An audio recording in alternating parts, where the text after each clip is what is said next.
প্রিয় ভাই বোনেরা, শুধু নির্বাচনী ব্যবস্থা নয়, আমরা দেখেছি বিচার ব্যবস্থাকে কিভাবে ধ্বংস করে দেওয়া হয়েছে।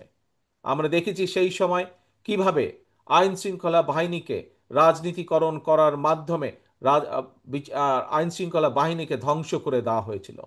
প্রিয় ভাই বোনেরা, শুধু তাই নয়, আমরা দেখেছি বাংলাদেশের অর্থনীতি অর্থনীতিকে কিভাবে ধ্বংস করে দেওয়া হয়েছে এবং উন্নয়নের নামে, মেগা উন্নয়নের নামে কিভাবে মেগা দুর্নীতি করা হয়েছিল, কিভাবে এই দেশের মানুষের, সাধারণ মানুষের অর্থ সম্পদ কিভাবে লুটপাট করে বিদেশে পাচার করে দেওয়া হয়েছে।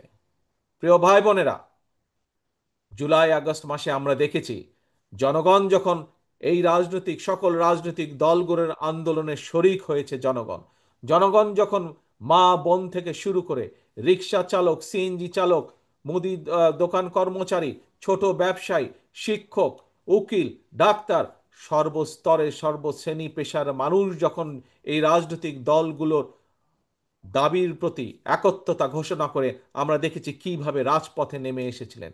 সেই সময় স্বৈরাচার তাদের ক্ষমতা দখল ধরে রাখার জন্য আমরা দেখেছি হাজার হাজার মানুষের উপরে গুলি করেছে। আমরা দেখেছি কিভাবে ১,৫০০-এর মাত্র ১ মাস, ১.৫ মাসের ব্যবধানে, ১.৫ মাসের ব্যবধানে আমরা দেখেছি প্রায় ১,৫০০-এর মতন, ১,৫০০-এরও বেশি মানুষকে তারা হত্যা করেছে।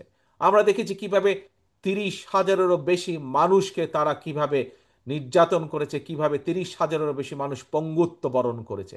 এর মধ্যে বহু মানুষ তাদের দৃষ্টি শক্তি সারা জীবনের জন্য হারিয়ে ফেলেছে।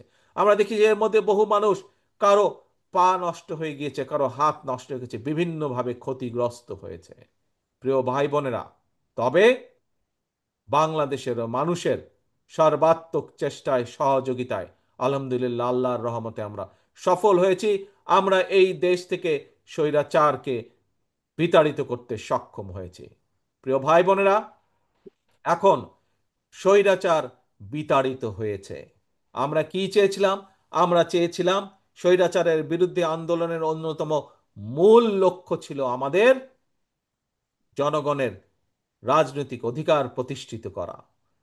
স্বৈরাচারের বিরুদ্ধে আমাদের মূল আন্দোলনের মূল লক্ষ্য ছিল জনগণের বাক ব্যক্তি স্বাধীনতা প্রতিষ্ঠিত করা।